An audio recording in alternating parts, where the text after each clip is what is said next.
తెలంగాణకి డిప్యూటీ సీఎంగా బట్టి విక్రమార్క ఉన్నారు. ఇదే దళిత సాధికారత అంటున్నారు. కూటమిలో హోమ్ మినిస్టర్గా వంగలపూడి అనిత ఉన్నారు. దళిత సాధికారత, దళిత రాజ్యాధికారం అంటే ఇదేనా? కంపల్సరీగా ఖచ్చితంగా అక్కడ సీట్ ఇవ్వాలి కాబట్టి ఇస్తారు, అంతే తప్ప మీ మీద ప్రేమతో కాదు.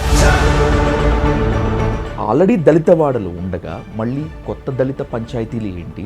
దీనివల్ల దళితులకి యావత్ దళిత సమాజానికి ఒరిగేది ఏంటి అని.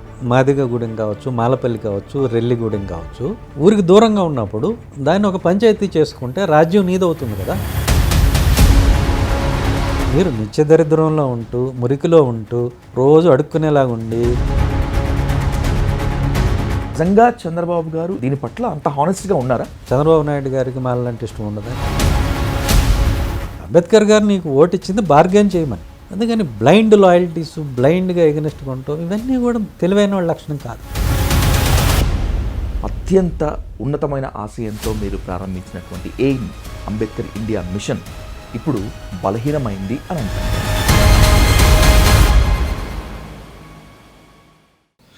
Political power is the master key అన్నారు Babasaheb Ambedkar.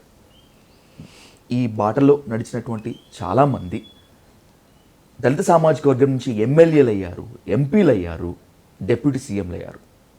I name it Sunil sir. తెలంగాణకి డిప్యూటీ సీఎంగా బట్టి విక్రమార్క ఉన్నారు. ఎస్, ఇదే దళిత సాధికారత అంటున్నారు.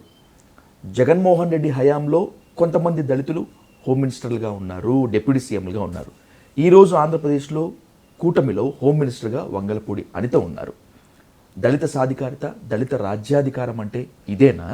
దళిత సామాజిక వర్గం అంతా చూసి మనకు పదవులు ఇచ్చారు, మనకు హోమ్ మినిస్టర్లు ఇచ్చారు, మనకు డిప్యూటీ సీఎంలు ఇచ్చారు అని చెప్పి పొంగిపోవాలా? అదే అయితే మీరు ఈ ప్రశ్నే అడగరు కదా నన్ను. అదే సాధికారత అయితే అసలు మీరు ఈ ప్రశ్నే అడగరు నన్ను కదా. మీరు అడిగారు అంటేనే దాని అర్థం కాదని. కాస్త లోతుగా ఆలోచించగలిగే, విశ్లేషించగలిగేటువంటి మనలాంటి వాళ్ళకి ఇది దళిత సాధికారిత కాదు అని మనకు తెలుసుకుంటాం. కానీ టు బీ ఫ్రాంక్, దళితుల్లో చాలా సమూహాలు ఇదే సాధికారత, ఇదే రాజ్యాధికారము, ఒక ఇద్దరు ముగ్గురికి పదవులు ఇచ్చేస్తే యావత్ దళిత సమాజం మొత్తం అంతా కూడా మారిపోతుంది, బాగుపడిపోతుంది అనేటువంటి భ్రమలో ఉన్నారా?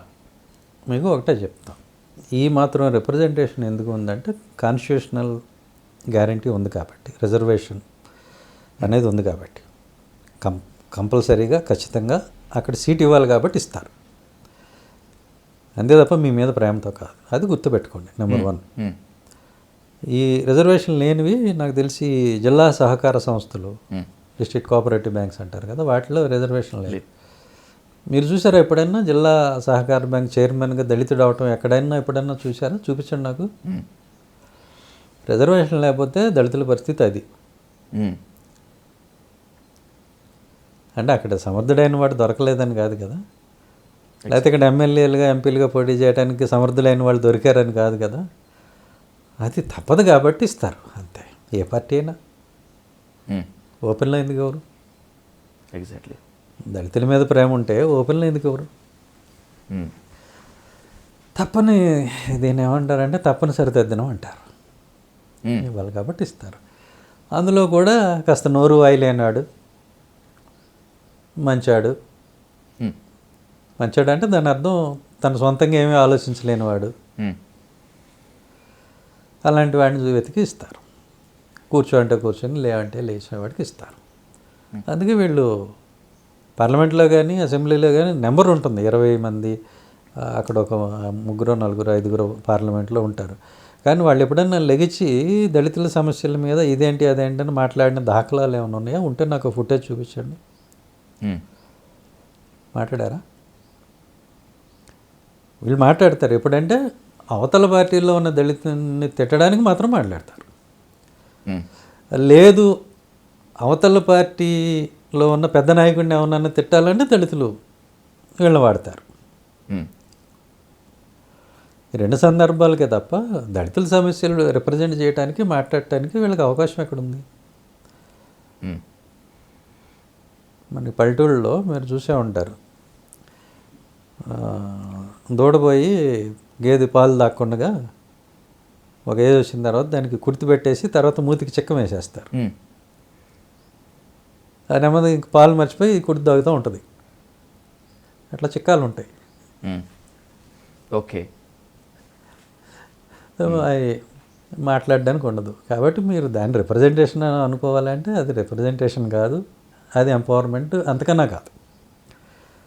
బేసిక్గా ఏంటంటే బీఫార్మ్ నీది కాదు, ఎవరో దయాదార్భిక్షంతో దయదలిచి ఇచ్చిన బీఫార్మ్ అది అంతే. ఇప్పుడు చెప్తున్నారు ఓపెన్గానే, ఇక్కడ 10 కోట్లు అయింది, 60 కోట్లు అయింది అని చెప్తున్నారు. ఆ డబ్బులు నీవి కాదు, పార్టీ నీది కాదు, నీ కులాంది కాదు, మరి అధికారం నీది ఎలా అవుతుంది? ఊరికే అక్కడ తప్పదు కాబట్టి అట్లా పెడతారు. అది కూడా పప్పెట్స్ లాంటి వాళ్ళు. యా. సో అది సాధికారత కాదు, ఎంపవర్మెంట్ కాదు. కొన్నేళ్లుగా మీరు మన దళిత వాడలు, దళిత పంచాయతీలు అనేటువంటి ఓ కొత్త నినాదాన్ని తీసుకొని ముందుకు వస్తూ ఉన్నారు. చాలామందికి అర్థం కానటువంటి విషయము ఇదే.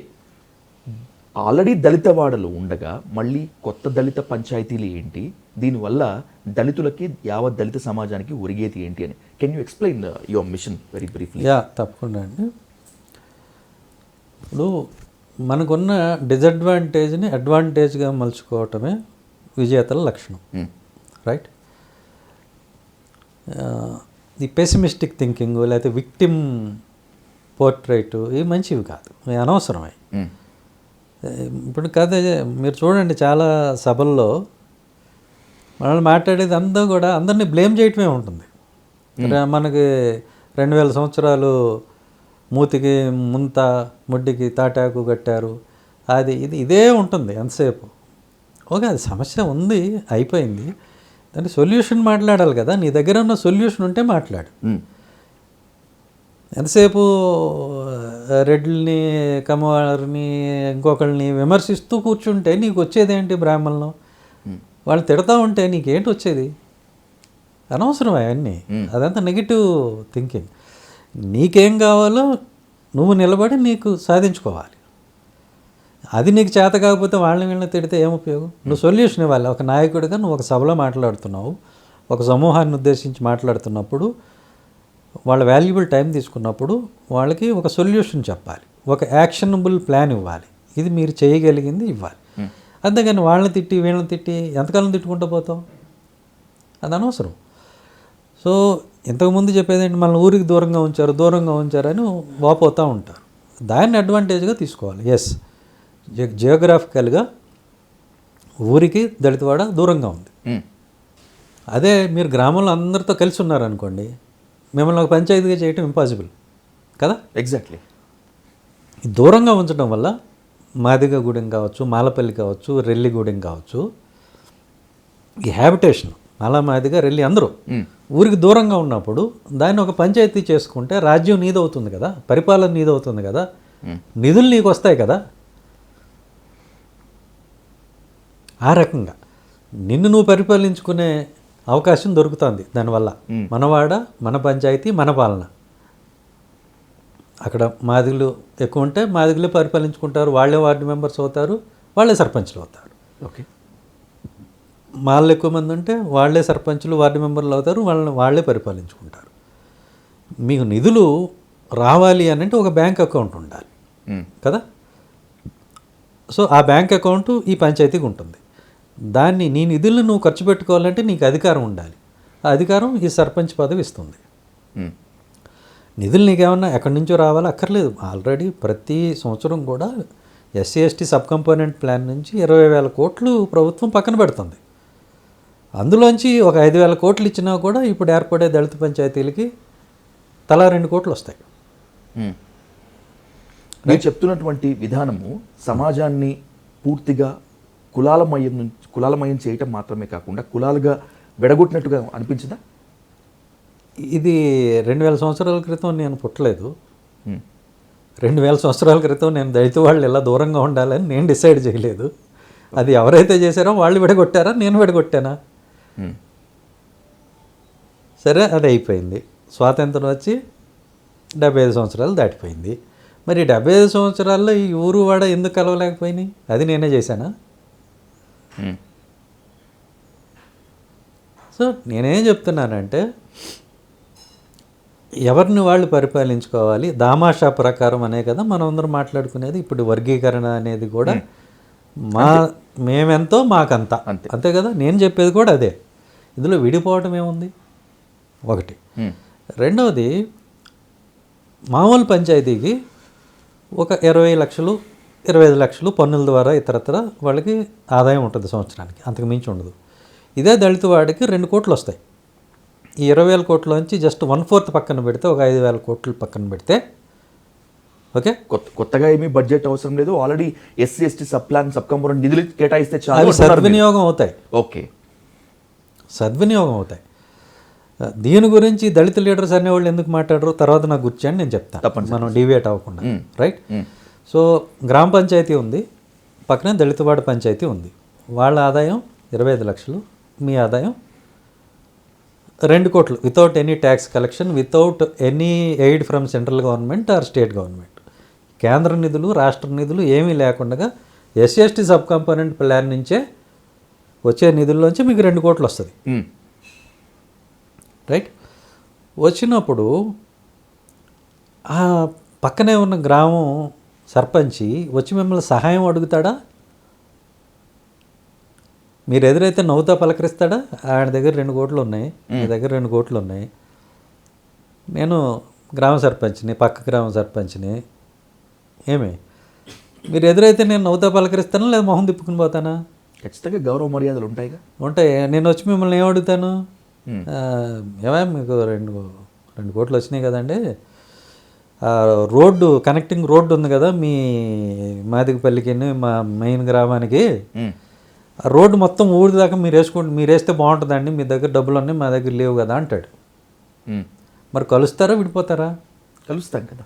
అలాగే మీరు ఒక మినరల్ వాటర్ ప్లాంట్ పెడతారు, పెట్టి అందరికీ మంచి మినరల్ వాటర్ ఇస్తూ ఉంటారు దళిత వాడికి, మాదిగపల్లికో మాలపల్లికో. ఇచ్చినప్పుడు ఆయన ఏం చెప్తాడు అంటే మా ఇళ్ళు కొన్ని మీకు దగ్గరగా ఉన్నాయి, ఒక 1/2 కిలోమీటర్ దూరంలో అయితే ఉంటాయి, ఒక 1/2 కిలోమీటర్ మీరు పైపు లైన్ వేస్తే ఈ కొన్ని కాలనీలు మావి కలుస్తాయి, వాళ్ళకి మీరు నీళ్ళు ఇవ్వగలరా అని అడుగుతాడు. మరి కలుస్తారా విడిపోతారా? మీరు సహాయం చేసే పొజిషన్లో ఉంటారు, అప్పుడు మీతో ఎవడు కూడా పెట్టుకుంటాడు? ఈ రకంగా మీరు స్కూల్ బాగు చేసుకుంటారు, మంచి స్కూల్ పెట్టుకుంటారు, టీచర్స్ని పెట్టుకుంటారు, దానిలో అన్ని ఫెసిలిటీస్ పెట్టుకుంటారు. అప్పుడు ఏం చేస్తారు? ఏమండి మీ స్కూల్లో మా పిల్లలకు కూడా అడ్మిషన్ ఇవ్వండి అని వాళ్ళు అడుగుతారా? మీరు స్కూల్ బస్ పెట్టుకుంటారు, చిన్న వ్యాన్ ఏదో పెట్టుకుంటారు, పంచాయతీ నిధులతో కొనుక్కుంటారు, ఏమండి ఆ వ్యాన్ మాకు కూడా పంపండి అని వాళ్ళు అడుగుతారా? మీరు సెంట్రల్ లైటింగు, మంచి సిమెంట్ రోడ్లు పెట్టుకుంటారు దళిత వాళ్ళు కూడా వచ్చి అక్కడ కొనుక్కుంటారు కదా నెమ్మదిగా. కలుస్తారా విడిపోతారా? అంటే మీరు నిత్య దరిద్రంలో ఉంటూ మురికిలో ఉంటూ రోజు అడుక్కునేలాగా ఉండి వెళ్ళి సర్పంచ్ గారు మాకు నీళ్ళు కావాలి, సర్పంచ్ గారు మాకు రోడ్డు వేయండి, ఏమండే మాకు ఇది అంటే నువ్వు ఎదురుబాటు కానీ వచ్చేస్తున్నాడు వీడు పీడించడానికి కానీ మొహం తిప్పుకుని పోతాడు. అదే నీ దగ్గర డబ్బులు అధికారం ఉంటే నీ దగ్గరికి వస్తారు. ఇప్పుడు విడిపోవటం ఎలా అవుతుంది? కలుస్తారు కదా. సింపుల్ లాజిక్ అండి, ఏమో ఆలోచించరా? ఎగ్జాక్ట్లీ. అంటే ఈ దుష్ప్రచారం ఎందుకు చేస్తారో కూడా నేను మీకు చెప్తాను. ఈ దుష్ప్రచారానికి కూడా కారణం ఉంది. ఏంటి సార్? ఈ దళితులే చేసేది, అది మళ్ళీ వేరే వాళ్ళకు దాకా కూడా అవకాశం ఇవ్వరు. ఓకే. ఎందుకనంటే ఇప్పుడు పొలిటీషియన్ ఎవరైనా సరేనండి వాళ్ళకి ఓట్లు కావాలి, ఓట్స్ వస్తాయి, వీళ్ళు ఓట్లు వేస్తారు అనుకుంటే ఎవరి మీద ద్వేషం పెట్టుకోరు.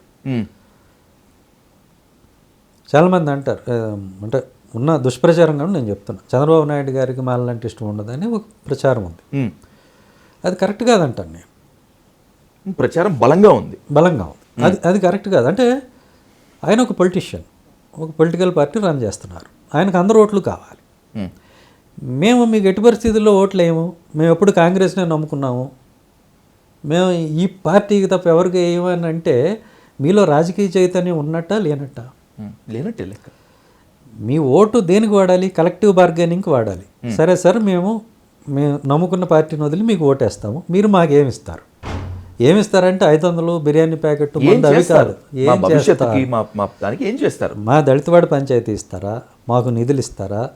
మా దళిత పిల్లలకి చదువుకున్న డాక్టర్లు ఉన్నారు, వాళ్ళు క్లినిక్ పెట్టుకుంటానంటే 2 కోట్లు without asking any guarantee, without any interest మీరు లోన్ ఇస్తారా? ఇస్తే దానికి ఒక 5,000 కోట్లు కనుక పెట్టినట్టయితే మళ్ళీ అగైన్ ఎంతమంది వస్తారు? సో ఒక 250 మంది, ఐ థింక్ 2,500 మంది, 2,500 డాక్టర్స్ తలా 2 కోట్లు ఇస్తే ప్రతి సంవత్సరం 2,500 మంది డాక్టర్లు వాళ్ళు సొంతంగా క్లినిక్ పెట్టుకోగలుగుతారు. అది ఇస్తారా మాకు? వాళ్ళకి ఆరోగ్యశ్రీ ఇస్తారా? ఇస్తే వాళ్ళకి డబ్బులు వస్తాయి, ఆ డబ్బులతో మీ లోన్ తీరుస్తారు. ఒక్కొక్క డాక్టర్ 10 మందికి ఉద్యోగాలు ఇచ్చాడు అనుకుందాం. 2,500 మంది తల డైరెక్ట్ ఎంప్లాయ్మెంట్ ఒక 5గురికి, ఇండైరెక్ట్ ఎంప్లాయ్మెంట్ ఒక 5గురికి ఇస్తే ఒక 10 మంది అనుకుంటే 2,500 మంది 10 మందికి ఉద్యోగం ఇస్తే 25,000 మందికి ఎంప్లాయ్మెంట్ వస్తుంది. ఒట్టి డాక్టర్స్, నేను మీకు అర్థం కావడం కోసం చెప్తాను. Okay sir. సాఫ్ట్వేర్ కావచ్చు, స్కూల్ కావచ్చు, దేనికైనా మనం 2 కోట్ల లోన్ ఒక దళితుడికి గ్యారంటీ అడగకుండా, వడ్డీ అడగకుండా ఇస్తే అతను ఒక 10 మందికి ఎంప్లాయ్మెంట్ ఇస్తాడు, మోస్ట్లీ దళితులకి. సో 25,000 మంది ప్రతి సంవత్సరం ఎంప్లాయ్మెంట్ పొందితే 5 ఏళ్లలో 1,25,000 మంది, కనీసం 1,00,000 మంది దళితులకి ఎంప్లాయ్మెంట్ వస్తుంది మనకున్న నిధుల్లోనే. ఓకే, కొత్త నిధులు ఏం లేవండి, కొత్త స్కీములు ఏం పెట్టక్కర్లేదు, రాజ్యాంగ సవరణ అక్కర్లేదు, అసెంబ్లీలో ఓటింగ్ అక్కర్లేదు. జస్ట్ వీళ్ళకి లోన్లు ఇస్తే 1,00,000 మంది దళితులకి 5 సంవత్సరాల్లో ఎంప్లాయ్మెంట్ వస్తుంది. దళితుల ద్వారానే, గవర్నమెంట్ ఏం చేయక్కర్లా, నోటిఫికేషన్లు వేయక్కర్లా కదా. ఇదే అడగాలి. సార్ ఇది మీ ఇవ్వండి, మేము మీకు ఓటేస్తామంటే ఆయనకి నమ్మకం కలిగితే చేస్తారు. చేసినప్పుడు మీరు రాజకీయ చైతన్యం చూపించి ఆయనకు ఓటేస్తే డెఫినెట్గా నమ్ముతాడు. రేపొద్దున్న ఇంకొక ఆయన వచ్చి మీ 2 కోట్లు ఏంటి, ఆయన నేను 4 కోట్లు ఇస్తాను నాకేంటి అంటాడు. అది కలెక్టివ్ బార్గెనింగ్ అంటే, నీకు ఓటు ఇచ్చింది దానికోసం. అంతే తప్ప మూర్ఖంగా నేను బైబిల్ పట్టుకుంటే ఓటేస్తాను, నేను క్రిస్టియనితో ఓటేస్తాను, నేను ఫలానా పార్టీకే ఓటేస్తాను, ఆ పార్టీకి ఓటేయడానికే నేను పుట్టానంటే నీ అంత ఎదవ ఇంకొకళ్ళు లేడు. సింపుల్. అంటే నీకు ఓటును వాడుకోవడం చేత కాదు. అంబేద్కర్ గారు నీకు ఓటు ఇచ్చింది బార్గెన్ చేయమని, నీకు కావాల్సినవి సాధించుకోమని. అందుకని బ్లైండ్ లాయల్టీస్, బ్లైండ్గా ఎగనెస్ట్గా ఉండటం, ఇవన్నీ కూడా తెలివైన వాళ్ళ లక్షణం కాదు. అలా ఉన్నంతకాలం మీరు బాగుపడరు. ఎప్పుడైనా ఇతను నాకు ఎట్లాగూ ఓటేస్తాడు, నేనేం చేసినా చేయకపోయినా ఓటేస్తాడు అనుకుంటే వాళ్ళు ఎందుకు చేస్తారు? ఏమైనా అవసరం ఏంటి? అంతే, వాళ్ళు ఇష్టం వచ్చినట్టు రెచ్చిపోతారు తప్పితే అసలు పట్టించుకోరు. ఎలాగూ మనకేసేవాడే కదా అని ఆయన పట్టించుకోడు, ఎలాగూ మనకి ఏరు కదా అని ఈయన పట్టించుకోడు. నష్టపోయేది ఎవరంటున్నా? వాళ్ళిద్దరు బాగానే ఉంటారు. ఒక టర్మ్ ఆయన వస్తాడు, ఒక టర్మ్ ఈయన వస్తాడు, వాళ్ళంతా బాగానే ఉంటారు. నష్టపోయేది దళితుడు కదా. ఎగ్జాక్ట్లీ. ఆ తెలివి ఉండాలి. నీకు ఓటు ఉన్నది నీ బాగు కోసం. నీ బాగేంటూ నువ్వే చూసుకోకపోతే ఎవరో వచ్చి నీకు వడ్డిస్తారా? నీ ఇంట్లో వంట చేసుకొని నీకు ఆకలిస్తే నీ ఇంట్లో వంట చేసుకుని నువ్వు తినాలి నాయన. అంతేగాని నీకు ఆకలిస్తే పక్కింటి వాళ్ళు వచ్చి వండి దా బాబు అని తీసుకొచ్చి పెడతారా? బుర్రుందా? ఇదే నా ఓటును వాడుకునే పద్ధతి. ఈ చేదు నిజం ఇప్పటికీ. Let me complete. సో ఆయన చంద్రబాబు నాయుడు గారికి ఈ ప్రతిపాదన వెళ్ళిందా? మీ ద్వారా వెళ్ళిందా, ఇంకొకరి ద్వారా వెళ్ళిందా? నాకు తెలిసిన వాళ్ళ ద్వారా. ఓకే. మొత్తం ఆయనకి చెప్పారు. ఆయన పాజిటివ్గానే రెస్పాండ్ అయ్యారు. Let me tell you. Okay. Honestly Chandrababu Naidu గారు ఈ ఆలోచన పట్ల పాజిటివ్గానే ఉన్నారు. దళిత వాడలు, దళిత పంచాయతీ పట్ల ఉన్నారు. సార్ ఇది దిస్ వాజ్ సంథింగ్ లైక్ 2014 తర్వాతేనా? 14 తర్వాతే. మనం అడగటం మొదలుపెట్టింది 15లో కదా. ఎగ్జాక్ట్లీ. 10 ఏళ్ళు. 17 అట్లా అనుకోవచ్చు.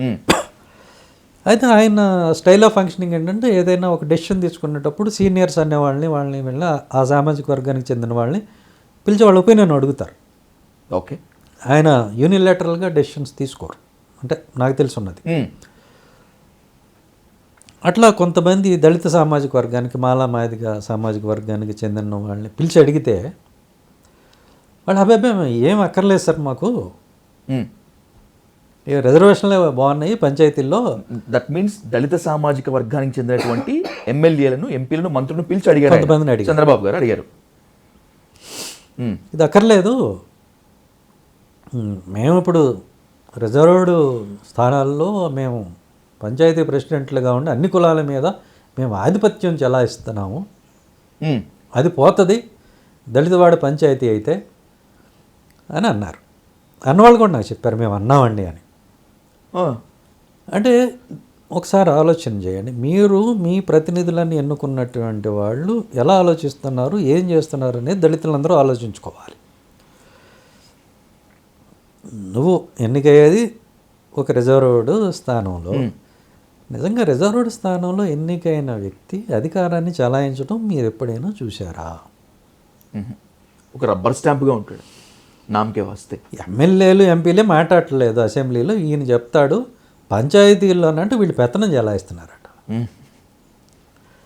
రిడిక్యులస్. అంటే ఒక చేసే వాళ్ళని కూడా చేయనివ్వకుండా. ఇందులో తప్పెవరిది? ఖచ్చితంగా దళితులదే.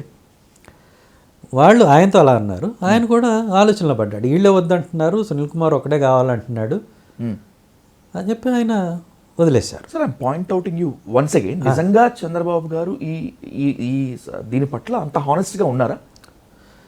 అగైన్ నేను చెప్తున్నా, రాజకీయాల్లో ఎప్పుడైనా సరే గివ్ అండ్ టేక్. మీరు ఆయనతో బాగుంటే మీకు ఆయనకు కావాల్సిందేంటి? మీ ఓటు కావాలి ఆయనకి, రైట్? మీరు ఓటు ఇస్తాను, మీరు నాకు ఇది చేస్తే అంటే ఎందుకు చేయరు? ఎవరినైనా ఎందుకు వ్యతిరేకం చేసుకోవాలని అనుకుంటారు? మీరు ఆలోచన చేయండి. ఇప్పుడు ఆయన అంత వ్యతిరేకి అని మీరు అనుకుంటే బాలయోగి గారిని మొట్టమొదటి దళిత లోక్సభ స్పీకర్గా చేయరు కదా, మాల సామాజిక వర్గం నుంచి. అలాగే ప్రతిభా భారతి గారిని అసెంబ్లీ స్పీకర్ని చేశారు. కాకి మాధవరావు గారిని చీఫ్ సెక్రటరీ చేశారు. వీళ్ళు ముగ్గురు మాల సామాజిక వర్గమే. వాళ్ళు చెప్పుకోరు, ఎందుకు చెప్పుకోరు నాకు తెలియదు కానీ. ఎందుకు కాకి మాధవరావు గారు మీతో బాగా వాళ్ళు అంటే మామూలుగా పార్టీ వాళ్ళే చెప్పుకోరు. ఓకే ఓకే నేను చెప్తున్నాను, అంటే నేనేం తెలుగుదేశం అని కాదు, చేసింది చెప్పుకోవాలి, ఉన్న వాస్తవం మాట్లాడాలి ఎప్పుడైనా. Okay sir, right? సో బ్లైండ్గా ఆ పార్టీ వ్యతిరేకము లేకపోతే ఆయన వ్యతిరేకము అనే వాదన కరెక్ట్ కాదు. వాళ్ళు ప్రయత్నం చేస్తారు మీకు దగ్గర అవ్వడానికి, మీ ఓటు తీసుకోవడానికి. ఏం అడగాలి, ఏం సాధించుకోవాలో మీకు తెలిసి ఉండాలి, దళితులకు తెలిసి ఉండాలి, మనకు తెలిసి ఉండాలి. మన ప్రతినిధులు అనేవాళ్ళు ఇలా మూర్ఖంగా మాట్లాడుతుంటే మనకు పనులు ఎలా అవుతాయి? ఇప్పుడు నీకు బ్యాంక్ అకౌంట్ ఓపెన్ అయ్యి నువ్వు సర్పంచ్ అయ్యి ఒక మాదిగ సోదరుడికి కానీ మాల సోదరుడికి కానీ రెల్లి ఆయనకి కానీ 2 కోట్లు ప్రతి సంవత్సరం వస్తున్నాయి అంటే దానిలో అపకారం ఏంటి నాకు అర్థం కాదు. ఆయన సర్పంచ్ అయితే నీకు వచ్చిన ఇబ్బంది ఏమిటో నాకు అర్థం కాదు. అంటే ఉంటే దళిత సామాజిక వర్గం నుంచి ప్రాతినిధ్యం మనదే ఉండాలి, మనకే ఉండాలి, మన దళితుల్లోనే ఇంకొకరు ఎదవకూడదు అనేటువంటి కుట్ర క్లియర్ కట్గా అనిపిస్తుంది. Correct me if I'm wrong. Correct అండి, మీరు అన్నదే నిజం. ఎందుకంటే రాజకీయాలు వారసత్వంగా ఉండాలి. ఇప్పుడు నేను దళిత నాయకుడిని, నేను ఎంపీని లేకపోతే ఎమ్మెల్యేని, రేపు నా కొడుకు కానీ కూతురు కానీ అల్లుడు కానీ వాళ్ళే రేపు మళ్ళీ ఎమ్మెల్యేలు ఎంపీలు అవ్వాలి, వాళ్ళే మంత్రులు అవ్వాలి. ఇప్పుడు ఒక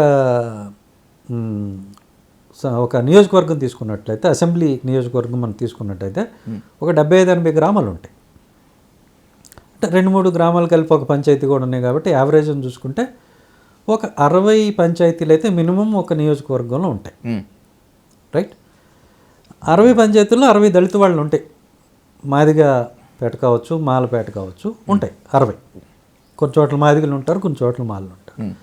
సో ఈ 60 మాదిగ పల్లెలు లేకపోతే మాదిగ పల్లి కానీ మాలపల్లి కానీ ఎప్పుడైతే పంచాయతీ అవుతుందో దానిలో ఒక లీడర్ ఎమర్జ్ అవుతాడు, ఒక సర్పంచ్ వస్తాడు.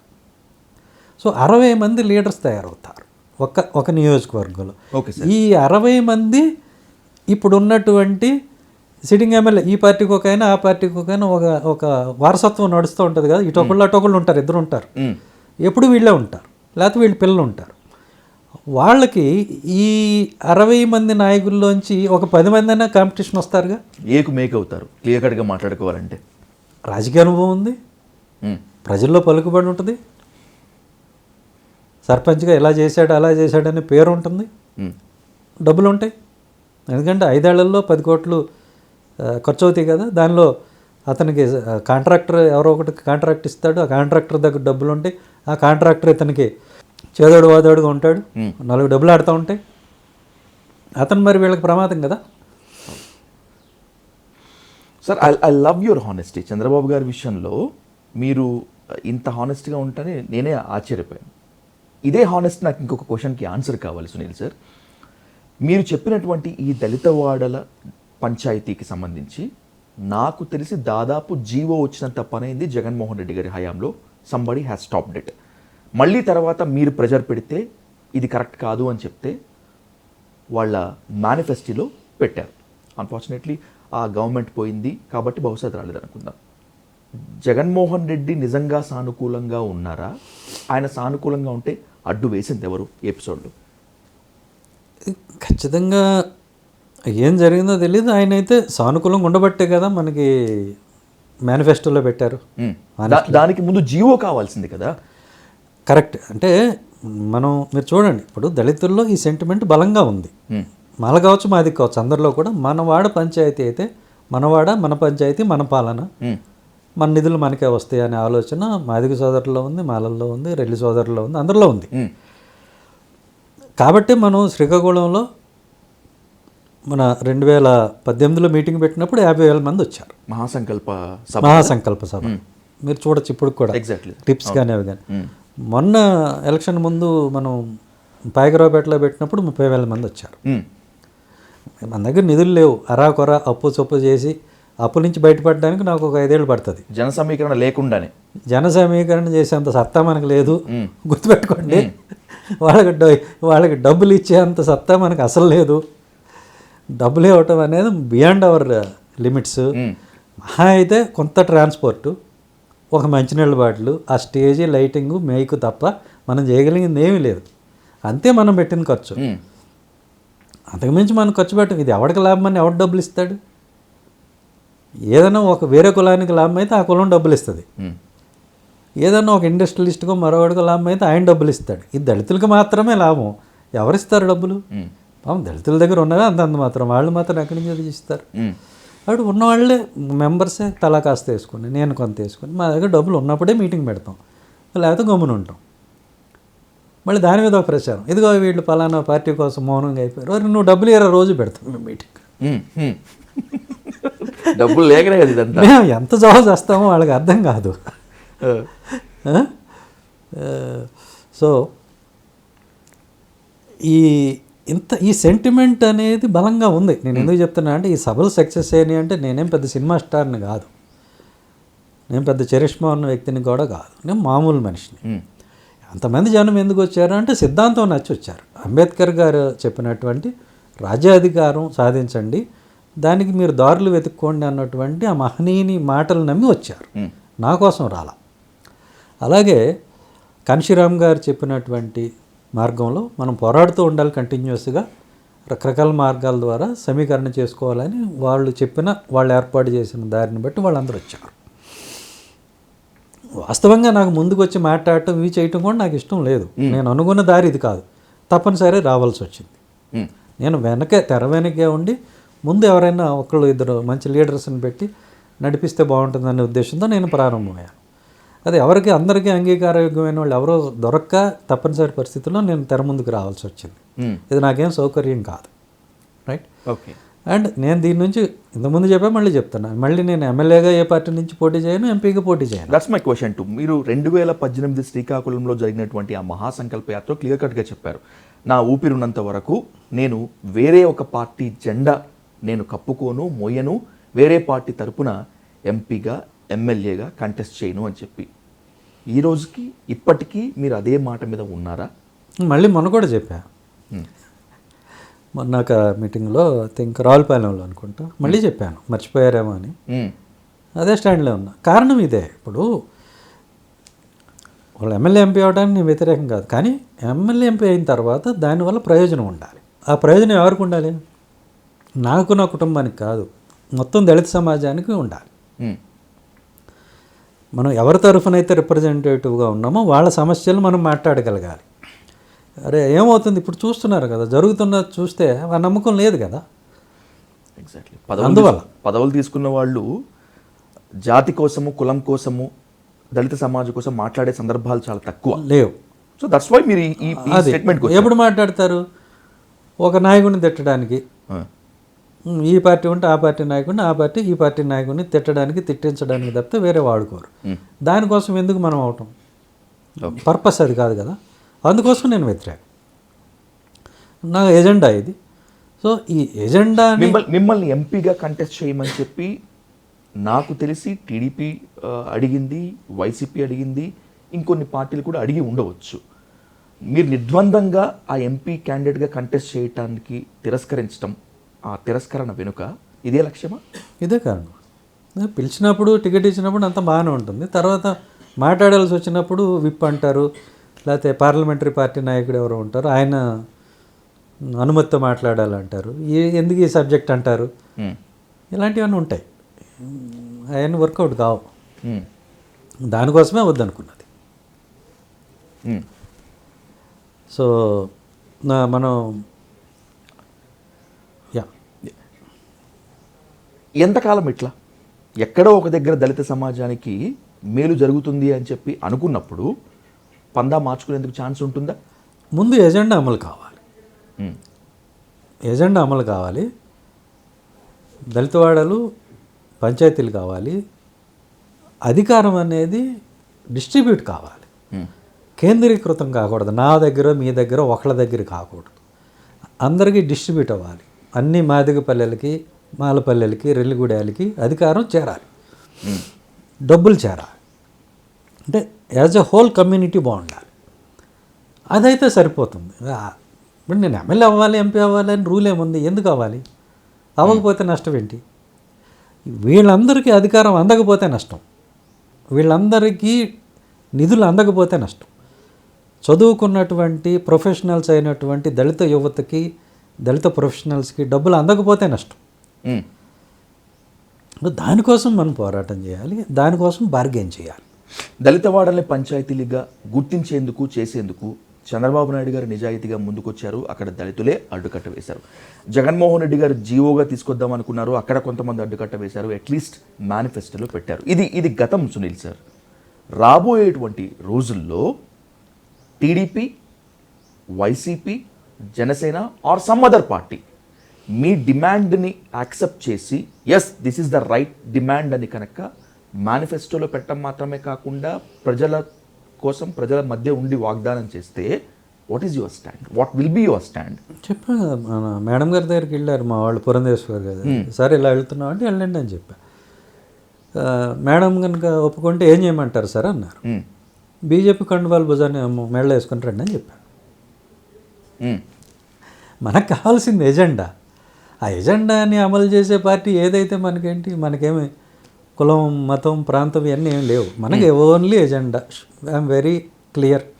రాజకీయ నేతల హామీలు నీటి మీద రాతలు అంటారు కదా సునీల్ సార్, నాకన్నా మీకే బాగా తెలుసు. అంత గుడ్డిగా నమ్మేస్తామా? అంటే కొన్ని పార్టీల్లో ఉదాహరణకి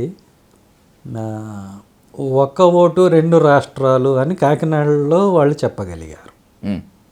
అంటే సెంటిమెంట్ వ్యతిరేకంగా ఉన్నా కూడా ఓకే నమ్మచ్చు. తెలంగాణ విషయంలో సో కొన్ని పార్టీలు ఇప్పుడు కొంత డైల్యూట్ అయింది కానీ బట్ సిద్ధాంతాలను పెట్టిపోయే పార్టీలు కొన్ని ఉన్నాయి. కమ్యూనిస్ట్ కానీ, లెఫ్టిస్టులు, రైటిస్టుల్లో బీజేపీ కానీ కొంత సిద్ధాంతాల మీద పోయేటువంటి పార్టీలు. వాళ్ళు మాట ఇవ్వరు, ఇస్తే చేస్తారు. వాళ్ళకి అవసరం లేదు. ఒక జాతీయ పార్టీకి మనకేదో చిన్న మాట ఇచ్చి తప్పాల్సినంత అవసరం లేదనేది మన నమ్మకం. సో ఎందుకు చెప్తున్నానంటే ఇది మేము సిద్ధంగా ఉన్నాము. మనకేమి ఎవరి మీద వ్యతిరేకత లేదు, ఎవరి మీద అనుకూలత లేదు. మా ఎజెండా మాకు ముఖ్యం, మేము ముఖ్యం. నాకు మాదిగలు ముఖ్యం, మాలలు ముఖ్యం, రెల్లీస్ ముఖ్యం. అంతవరకే తప్పితే అవతల ఎవరు అనేది మనకు సంబంధం లేదు. The most important question sir, దళితులకు ప్రత్యేక నియోజకవర్గాలు అని బాబాసాహెబ్ అంబేద్కర్ చెప్తేనే ఎరవాడ జైల్లో ఉన్నటువంటి గాంధీ నిరాహార దీక్ష చేస్తే 1932 పూనా ఒప్పందం జరిగింది. స్పెషల్ ఎలక్టరేట్స్ ఫర్ దళిత్ పోయింది. మీది చాలా అత్యద్భుతమైనటువంటి ఆశయం ఉన్నటువంటి లక్ష్యం కాబట్టి అడుగుతున్నారు. 1932లో స్పెషల్ ఎలక్టరేట్స్ ఫర్ దళిత్నే వ్యతిరేకించినటువంటి వాళ్ళు అంత ఈజీగా దళిత వాడల్ని ప్రత్యేక పంచాయతీలుగా గుర్తిస్తారా, కానిస్తారా? ఈజీగా అయితే అవదండి. ఈజీగా అయిపోతే ఇంక పోరాటం దేనికి? చీటీ రాసి పంపితే పంచాయతీ వచ్చేస్తే ఇంక మనం పోరాటం చేయటం దేనికి, ఓట్లు దేనికి, ఎలక్షన్లు దేనికి, బార్గెనింగ్ దేనికి? ఈజీగా ఏమి కాదు. తొలగి తొవ్వనిచ్చు వాడేవాడు తోసుకొని పోవలే కానీ కాళోజీ గారు అన్నారు. తొలగి తోవని ఎవడెవడు, మీరు దోసుకుని పోవాలి. మీ ఎజెండా ఏంటో మీరు అమలు చేసుకోవాలి. అంతేగాని ఎవరో వచ్చి ఇస్తారు. ఎందుకు ఇస్తారు? నీ గురించి నువ్వే ఆలోచించుకోకపోతే నీ గురించి పక్కోడు ఆలోచిస్తాడా? పిచ్చా? మన గురించి మనమే ఆలోచించుకోవాలి. మనకేది మంచిగా మనమే డిసైడ్ చేసుకోవాలి. ఎవరో చేస్తారంటే దట్ మీన్స్ యువర్ మ్యాడ్. ఎందుకు చేయాలి? అంటే మీ మంచి కోసం ఎవరో ఏదో చేయాల్సిన బాధ్యత వాళ్ళకి ఎందుకు ఉంది? ఏం అవసరం? అసలు ఆలోచనే తప్పు. అంటే నీ బాధల్ని, నీ బాధ్యతల్ని ఇంకొకళ్ళు భుజాన పడేసేసి నేను రిలాక్స్ అవుతానంటే తప్పది. ఓకే, నీ పోరాటం నువ్వే చేయాలి. నీకు ఆకలి ఇస్తే నువ్వే అన్నం తినాలి. పక్కైనా పలావ్ తింటే నీ ఆకలి తీరదు కదా. ఇది కూడా అంతే. సో వీళ్ళు ఈ కొంతమంది మిడిమిడి జ్ఞానంతో చేసే ఇంకొక పిడివాదం ఇంకోటి ఉంది. మనం నేరుగా అసెంబ్లీలని టార్గెట్ చేయాలి, మనం ముఖ్యమంత్రులు అయిపోవాలి, అది ఇది మాట్లాడతారు. దట్స్ మై క్వశ్చన్ టు కూడా సార్. ఇప్పుడు అసెంబ్లీ నియోజకవర్గాల్ని, పార్లమెంటరీ నియోజకవర్గాల్ని మీరు అడగకుండా, టార్గెట్ చేయకుండా ఎందుకు మీరు గ్రామాల్లో దళిత వాళ్ళ పంచాయతీలు అని చెప్పి ఎందుకు అంటున్నారు? అదే దాన్ని ఏమంటాం అంటే మనం వాస్తవంలో ఉండటం అంటాను నేను. వీళ్ళు మాట్లాడే వాళ్ళు అంతా ఉన్నారు కదా, చాలామంది పాపం. అంటే నేనేం వాళ్ళని తప్పు పెట్టడం లేదు, కానీ ఇలా మాట్లాడి పోటీ చేసి డిపాజిట్లు పోవటం, 1000 ఓట్లు 500 ఓట్లతో మిగిలిపోవటం మనం చూస్తున్నాం. ఎవరు నమ్ముతారు వాళ్ళని? దానికి కారణం కూడా చెప్తున్నాను నేను. మీ ఆశయం మంచిదే, మంచి ఆలోచనే, కానీ ప్రాక్టికాలిటీ ఉండాలి కదా. గ్రౌండ్ లెవెల్ తెలుసుకోవాలి కదా, గ్రౌండ్ రియాలిటీ తెలుసుకోవాలి కదా. నేను చిన్న లెక్క చెప్తా. ఒక అసెంబ్లీ నియోజకవర్గంలో 250 పోలింగ్ బూతులు ఉంటాయి. Okay sir. 250. ఒక పోలింగ్ బూత్ని మేనేజ్ చేయాలంటే ఏజెంటు, రిలీవింగ్ ఏజెంటు, జనాలను తీసుకొచ్చేవాడు, ఇట్లా ఒక 10 మందిని వేసుకోండి. 250 × 10 ఎంత? 2 లక్షల పైన, 2500 మంది. ఒక నియోజకవర్గంలో జస్ట్ పోలింగ్ బూత్లు మేనేజ్ చేయడానికి మీకు 2500 మంది కావాలి. మీరు 200 మందితో అయినా నియోజకవర్గ స్థాయిలో ఎప్పుడైనా మీటింగ్ పెట్టారా? ఒక నియోజకవర్గ స్థాయిలో 2500 మందితో మీకు డెడికేటెడ్ టీం ఉంటే ఎలక్షనీరింగ్, అది కూడా ప్రజలందరూ సొంతంగా స్వచ్ఛందంగా చోట్లేస్తే ఎలక్షనీరింగ్ చేయడానికి మీకు అవకాశం ఉంది. మీరు మీటింగ్ పెడితే జిల్లా మొత్తంలో కలిపి 200 మంది రారు. ఒక జిల్లాలో 5 జిల్లాలు తీసుకుంటే 15 నుంచి 20 నియోజకవర్గాలు ఉంటాయి. ఎట్లా? How is it possible? అందుకే జనం నమ్మంది. ఓకే, ప్రాక్టికాలిటీ ఉండాలి. రాజకీయం తెలిసిన వాళ్ళు ఎవరన్నా చెప్తారు. ప్లస్ ఈ 2500 మంది కూడానండి, అందులో ఎంప్లాయీస్ ఎవరు ఉండకూడదు. ఎందుకంటున్నానంటే ఎలక్షన్ వచ్చినప్పుడు వాళ్ళకి ఎలక్షన్ డ్యూటీ పడుతుంది ఎంప్లాయీస్కి. వాళ్ళు డ్యూటీ చేసుకోవడానికి పోవాలి, నీతో ఉండరు వాళ్ళు. ఉన్నారా? లేరు. ఆ నిర్మాణం ఏది? మీ ఆశయం గొప్పదే, ఆలోచన మంచిదే, నేను కాదంటోలా. ప్రాక్టికాలిటీ ఉండాలిగా ఖచ్చితంగా. సో ప్రతి నియోజకవర్గంలో 2500 మంది చొప్పున మీకు ఎన్ని నియోజకవర్గాల్లో బలం ఉంటే అన్ని నియోజకవర్గాల్లో మీరు పోటీ చేయొచ్చు. మీరు ఒక నియోజకవర్గ స్థాయిలో ఒక 2000 మందితో మీరు మీటింగ్ పెట్టి చూపించండి, అది కూడా నాన్ ఎంప్లాయీస్తో. దెన్ నేనే వచ్చి మీతో జాయిన్ అవుతాను. అన్నీ వదిలేసి వదిలేద్దాం మిగతా అన్ని. మీరు డబ్బుల పాత్ర, లేకపోతే ఓటర్లు తీసుకురావటం, వాళ్ళు మీ ఏజెండా ఒప్పుకోవటం అన్నీ వదిలేద్దాం. పెట్టారా? శ్రీకాకుళంలో 50,000 మందితో, పాయకరావుపేటలో 30,000 మందితో మీటింగ్ పెట్టా. నేనే ఆ మాట అంటం లేదు. ఎగ్జాక్ట్లీ. సో ప్రాక్టికాలిటీ ఉండాలి. అందుకోసమే ఇప్పుడు ఈ పంచాయతీలు ఏర్పడితే రేపు నీకు కనీసం పలకరించడానికి ఒక మనిషి దొరుకుతాడు, పని చేయడానికి 10 మంది దొరుకుతారు. అంత మాత్రాన అయిపోతుందని కాదు. నీకు జస్ట్ పోల్ మేనేజ్మెంట్కి మనుషులు దొరుకుతారు. అట్లానే ఆ పంచాయతీల్లో ఉన్న మిగతా కులస్తులందరూ నీకు ఓటేయాలి కదా. వాళ్ళకి నువ్వు ఇచ్చే గ్యారంటీ ఏంటి? అసలు నీతో దళితులే లేరు. వాళ్ళకి నువ్వు ఇచ్చే గ్యారంటీ ఏంటి? ఏ రకంగా నువ్వు బెటర్ దెన్ ఇప్పుడున్న ఎగ్జిస్టింగ్ లీడర్స్ అది చెప్పాలిగా. అవన్నీ తర్వాత విషయాలు, భవిష్యత్తుకి సంబంధించినవి, వర్తమానానికి సంబంధించినవి కాదు. సో ప్రస్తుతానికి మన ఇల్లు మనం చక్కబెట్టుకోవటం, మనం ఉన్న సిస్టంలో మనం కొంచెం మెరుగుపడటం అనేది మనం చూసుకోవాలి. అది తక్షణ కర్తవ్యం. ఇది వదిలిపెట్టి గాలిలో మేడలు కడతాను, ఎవరు నమ్ముతారు? ఎలా నమ్ముతారు?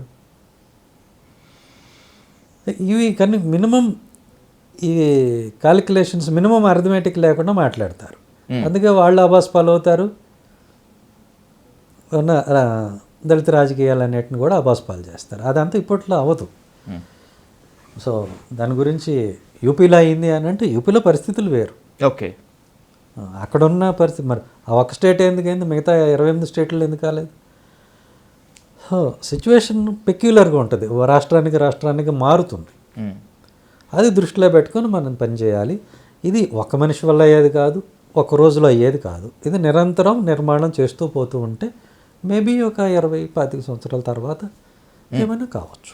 ఒకప్పుడు అత్యంత దృఢంగా, అత్యంత ఐకమత్యంగా, ఐక్యతతో ఉన్నటువంటి దళిత ఉద్యమాలు రోజులు గడుస్తున్న కొద్దీ బలహీనమవుతూ వచ్చాయి. ఇవి ఎవరు అవునన్నా కాదన్నా కూడా వాస్తవం. ముఖ్యంగా వర్గీకరణ ఉద్యమం స్టార్ట్ అయినటువంటి తర్వాత దళితుల్లో ప్రధాన చీలిక వచ్చింది, ముఖ్యంగా మాలలు, మాదిగల మధ్య. సో ఇంత విపత్కర పరిస్థితులు ఉన్నటువంటి ఈ నేపథ్యంలో మీ ఆశయం రుజువు అవుతుందా, సాక్షాత్కారం అవుతుందా? దళితుల మధ్య ఐక్యత సాధ్యమయ్యే పనేనా?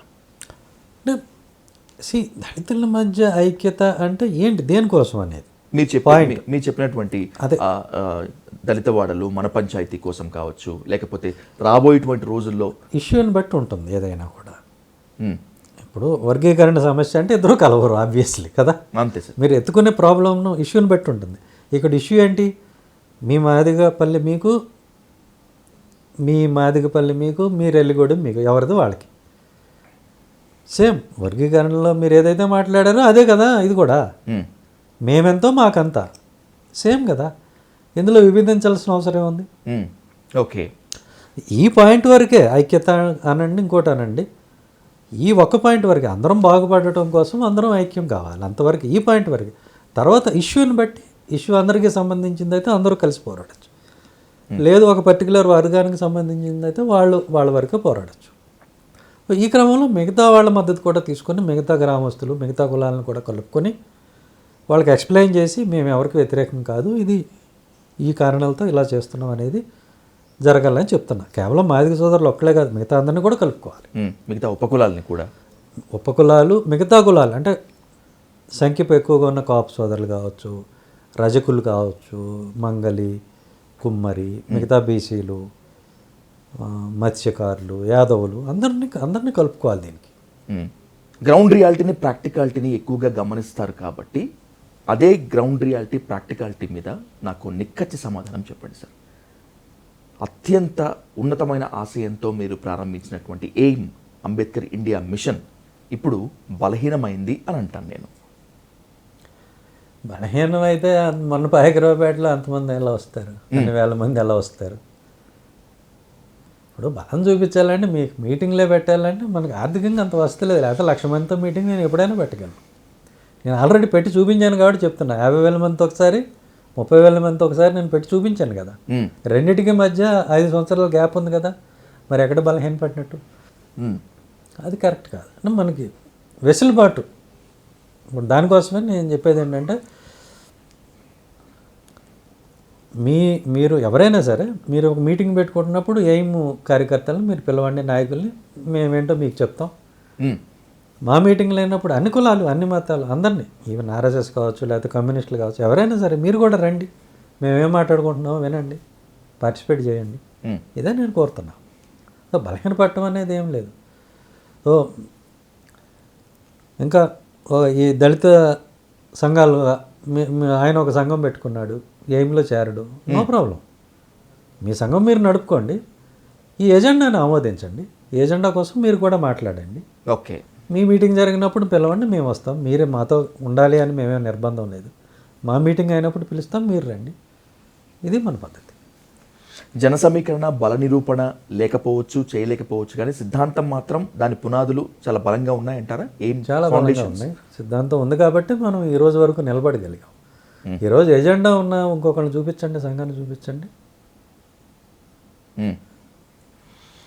ఏంటి ఎజెండా? వచ్చి గంటలు గంటలు మాట్లాడతారు, చివరికి ఎజెండా ఏంటి, యాక్షనబుల్ పాయింట్ అంటే చెప్పరు. రేపు మీరు ఓటు అమ్ముకున్నారని జనాలు నిందిస్తారు, ఆ ఓటు ఎలా వాడుకోవాలి అది చెప్పరు. అంటే ఇది అడగాలి, ఓటుకి ఓటు వేయాలంటే మాకు ఇది కావాలని అడగాలి, అది చెప్పరు. అది మాట్లాడకుండా ఉంటే వాళ్ళు కన్ఫ్యూజ్ అయ్యి వెళ్ళిపోతారు.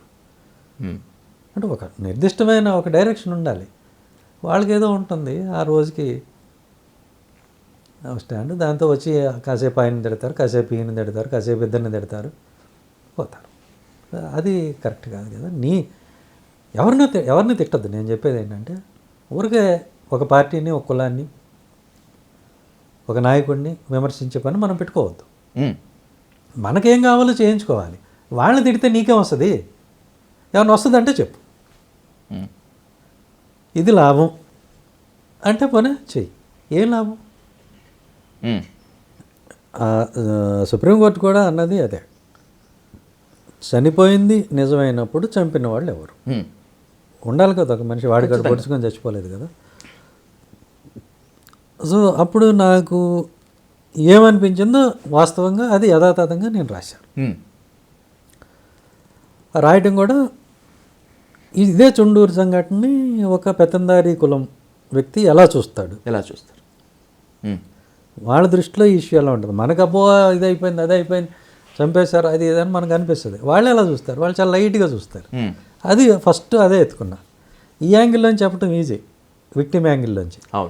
ఒక అగ్రెసర్ యాంగిల్లోంచి చెప్పాలి, అది ముందు తీసుకున్నా. ఆ పాత్ర పేరు బసిరెడ్డి నాయుడు. బసిరెడ్డి నాయుడు అంటే అన్ని కులాలు కలిసేలాగా. అదే. సో వాళ్ళ దృష్టిలో ఎలా ఉంటుంది అంటే, దళితుడు అంటే ఎలా చూస్తారు, దళితుల ఇళ్ళు అంటే మన ఉచ్చల దొడ్లు కన్నా కొంచెం పెద్దగానే ఉంటాయి, అంత ఉండటమే ఎక్కువ వాళ్ళకి, ఇట్లా ఉంటుంది. అవును. సో ఆ పర్స్పెక్టివ్ యాజ్ ఇట్ ఈజ్గా అది రాశాం. తర్వాత ఈ కుంటి జోసెఫ్ అనేది తీసుకొని అతని పర్స్పెక్టివ్ నుంచి విక్టిమ్ యాంగిల్ రాశాను. అండ్ నాకు ఏమనిపించిందో అది నేను అన్ఫిల్టర్డ్గా రాశాను. అప్పుడు నేను అక్కడ ఉన్న ఐజీ గుంటూరు, నేను ఆ తీర్పు వచ్చినప్పుడు. ఓకే. సో ఇప్పుడు డీజీ ప్రసాదరావు గారు ఉన్నారు, ఆయన ఫోన్ చేసి ఏం చేద్దామంటే ఇమీడియట్గా సుప్రీంకోర్టులో అప్పుడు తారకం గారితో వాళ్ళతో మాట్లాడారు. Okay sir. మాట్లాడి మీరే ఒక లాయర్ని చెప్పండి, గవర్నమెంట్తో మాట్లాడదాము, ఆ లాయర్నే పెడదాము సుప్రీంకోర్టులో కూడా అంటే ఆయన ఎవరు లాయర్ గారి పేరు చెప్పారు. నేను డీజీ గారి ద్వారా ప్రభుత్వానికి చెప్పి అదే పేరుతో మనం జీవో ఇప్పించి ఇమ్మీడియట్గా ఒక అడిషనల్ ఎస్పీని ఫ్లైట్లో పంపించి ఢిల్లీకి కేసు దాఖలు చేయడం జరిగింది. నేను ఆఫీసర్గా ఆ టైంలో అక్కడ ఉండటం వల్ల అది చేయగలిగాను. తర్వాత నాకు అనిపించింది, నేను రాశాను ఒక రైటర్గా. రాశాక చాలామంది అన్నారు, ఎందుకు కోర్టు ధిక్కారం, నిన్ను లోపలేస్తారు ఒక 30 రోజులు అంటే, పర్వాలేదు 30 రోజులు వెళ్ళొస్తానని చెప్పాను. అని అనుకున్నది చెప్పాలి కదా. ఇప్పుడు నువ్వు అనుకున్నది చెప్పకపోతే నువ్వు ఆ రోజు చనిపోయినట్టు లెక్క. ఎగ్జాక్ట్లీ. అండ్ నువ్వు బతికుండే ఏం ఉపయోగం కదా. చనిపోయినవాడు ఎలాగో మాట్లాడలేడు, బతుకున్నప్పుడు మాట్లాడకపోతే ఎలాగా. నేను ఎవరిని ఎగైన్ మళ్ళీ చెప్తున్నా, పర్పస్లెస్గా తిట్టడం, విమర్శించడం ఇవి కరెక్ట్ కాదు. ఉన్న వాస్తవం ఏంటో అదే మాట్లాడాలి. అది నీకు సంబంధించిన విషయం అయినప్పుడు నువ్వు రెస్పాండ్ అవ్వాలి, అయి తీరాలి. తారకం గారికి చూపించాను. చూపించినప్పుడు ఆయన అయితే కళ్ళ నీళ్ళు పెట్టుకున్నారు. ఇవాళ లిటరల్లీ క్రైయింగ్, ఏంటి బాబు ఇలా రాసావు, నాకు మళ్ళీ అంతా చూసినట్టుంది, నాకు మనసు ఇది అయిపోతుందని. అప్పుడే అనిపించింది అందరికీ కనెక్ట్ అవుతుంది అని. నాకు ఆయన చెప్పారు, పర్వాలేదు పబ్లిష్ చేయండి, ఏమన్నా వస్తే కోర్టులో మేము అందరం ఉన్నాం కదా అని అన్నారు. లక్కీగా ఏం రాలే కదా. అవ్వలేదని ఇవ్వాలనుకుంటున్నాం, ఆ రోజు తెలియదు కదా. Exactly sir. ఉన్న పదవి పోవచ్చు, అన్నీ పోవచ్చు, ఏమైనా పోవచ్చు, బట్ నాకు అనిపించింది నేను రాశాను. తర్వాత 2-3 పత్రికలకి ఇస్తే వాళ్ళు కథ చాలా బాగుంది కానీ మేము వేయలేమన్నారు. ఆఖరికి విశాలాంధ్ర వాళ్ళు వేసినట్టున్నారు. పక్కన పడే రిజెక్ట్ చేసినటువంటి పేపర్స్ నేమ్ తీసుకుందామా? చెప్పాలంటారా? ఈనాడు, ఆంధ్రజ్యోతి. అంతకుముందు నాకు వేశారు వాళ్ళు, ఏది అవును, ఈనాడు, ఆంధ్రజ్యోతి నా కథలు వేశారు. వేశారు. విపులలో కూడా నా కథలు వచ్చినాయి. సరే, ఈ కథను మాత్రం రేట్ చేశారు. చేసినప్పుడు ఏంటి కారణం అంటే, మాకు అన్ని కులాల రీడర్షిప్ ఉంటుంది కదా, మీరు అందరినీ తిట్టేశారు ఇందులో, ఎవరిని వదిలిపెట్టారు, అన్ని కులాలని తిట్టారు. అంటే నేను వాస్తవమే రాశానా, ఏమన్నా తప్పు రాశానా చెప్పండి ఒక్క మాట అన్న. మీరు వేస్తే వేసారు, లేకపోతే లేదు. వాస్తవం కాదని మేము అంటం లేదు, కానీ ఇది వేయలేము. సరే పక్కన పడేసా. అప్పుడు నా ఫ్రెండ్ ఉన్నాడు జగన్నాథ శర్మ, ఆయన నా నవలు కూడా వేసాడు, కథలు వేసాడు. ఆయన కూడా నేనే వద్దని చెప్పానండి ఎండి గారికి, ఇలాంటి వేస్తే ఉన్న సర్క్యులేషన్ కూడా పోద్ది, ఇందులో బాబు రాధాకృష్ణ గారు తప్పలేదు అన్నాడు. అరే మీ ఇష్టం, మీ పేపర్ మీ ఇష్టం, నేనేం చెప్తాను మీ పత్రిక.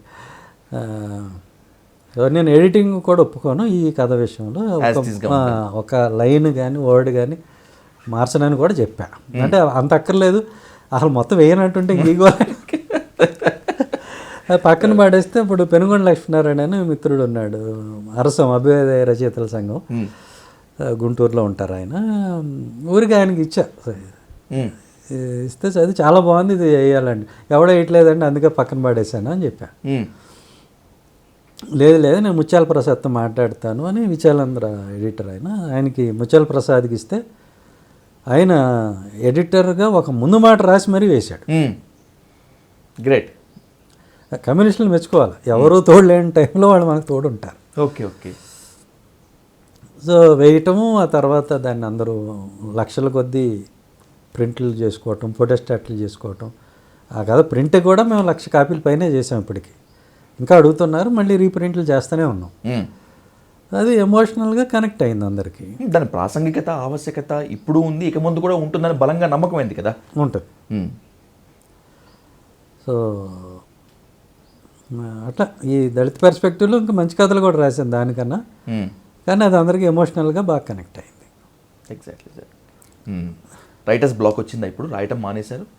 రైటర్స్ బ్లాక్ ఏం లేదు. ఏదో అంటే నేను జనరల్గా ఏం పట్టించుకొని నా దారి నేను పోతూ ఉంటే ఏదో రాసుకోవటం, చదువుకోవటం, ఇక లాగుతూ ఉంటాను. లాగినప్పుడు ఈ బ్రేక్స్ వస్తూ ఉంటాయి. అదర్వైజ్ నేనేదో ఈ అంబేద్కర్ గారి ఆశయాల్ని అందరికీ వివరించడం, లేకపోతే రాసుకోవటం, ఇంతకు తప్ప నేను పెద్దగా ఏం పట్టించుకోను. గోల్ఫ్ ఆడుకోవటం అవి కూడా చేసుకోనివ్వకుండా ఏ డిస్ట్రాక్షన్ చేస్తూ ఉంటాను. యూనిఫామ్ని వదిలేసి రాజకీయ పార్టీలు పెట్టినటువంటి దళిత ఐఏఎస్ ఐపీఎస్ ఆఫీసర్లు ఈ రోజుకి పాలిటిక్స్లో సరైన రీతిలో సక్సెస్ కాలేకపోవటానికి గల కారణము దళితుల నుంచి సరైన విశ్వాసం పొందలేకపోవటమేనా? రాజకీయాలు 2 రకాలు. ఉద్యమ రాజకీయం వేరు, ఎలక్టరల్ పాలిటిక్స్ వేరు. ఆ తేడా మనం గమనించాలి. ఈ దళిత పాలిటిక్స్ అనేవి బేసికల్గా ఉద్యమ రాజకీయం. అంటే మన డిమాండ్లు మనం పరిష్కరించుకోవడానికి మన ఓట్లు, మనకున్న జనాభా సరిపోతుంది. అధికారం సాధించాలంటే చాలా పెద్ద గేమ్ అది. It's a bigger game. కొన్ని వేల కోట్ల వ్యవహారం అది.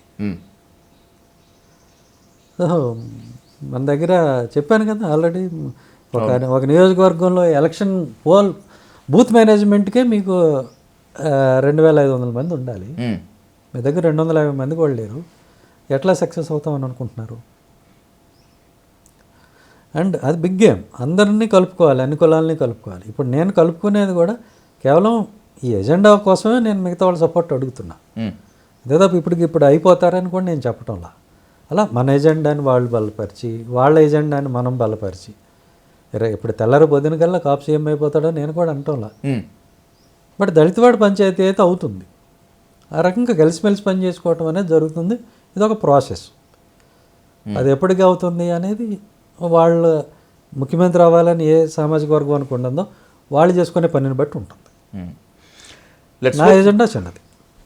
Let's hope for the best sir. 1 year అయింది సార్ మీ మీద సస్పెన్షన్ వేటు పడి. సమర్థవంతమైన పోలీస్ అధికారిగా పేరు తెచ్చుకున్నటువంటి మీరు, ఫ్యాక్షన్ విషనాగు బలంగా ఉన్నటువంటి రోజుల్లోనే డ్యూటీ చేసినటువంటి మీరు సస్పెన్షన్ వేటుకు గురవుతారని 1 year పాటు సర్వీస్కి దూరంగా ఉండాల్సి వస్తుందని హ్యావ్ యూ ఎవర్ ఇమాజిన్డ్? ఇలాంటివి అవుతాయని ఎవరు అనుకోరు, అవ్వాలని కోరుకోరు, జరుగుతూ ఉంటాయి. అండ్ ఆ కథ గురించి మీరు అడిగారు, ఆ విషయం చెప్పడం మర్చిపోయి. అది ఎందుకు రాసి పబ్లిష్ చేశాను అని అంటే, ఎవడు ఎంతకాలం బతుకుతాడు, ఎప్పుడు పోతాడో ఎవడికి తెలియదు. ఈరోజు మనం లేస్తేనే మనం లేచామని అనుకోవాలి, రైట్? రేపు ఇలానే ఉంటామని గ్యారంటీ కూడా లేదు. అంతే. రకరకాలు. So when you are alive you should say whatever you have to say. అదొక వీలునామా అనుకోండి, తూ కదా. అందుకే రాశా. ఓకే. రేపు నాకేమైనా అయితే నేను చెప్పాలనుకున్నది చెప్పకుండా పోతే ఎట్లా అనే రాశాను. అదే కారణం. Thanks for wonderful interview. Thank you sir. Thank you. నమస్తే.